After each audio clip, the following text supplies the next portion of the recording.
όχι, δεν τρώγουμε με τίποτα. Δεν τρώγεσαι, τώρα θα δεις.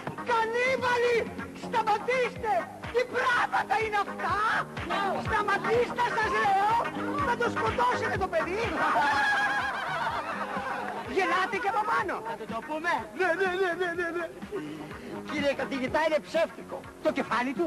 Όχι, το τούβλο. Το τούβλο, για να δω. Πράγματι ψεύτικο είναι.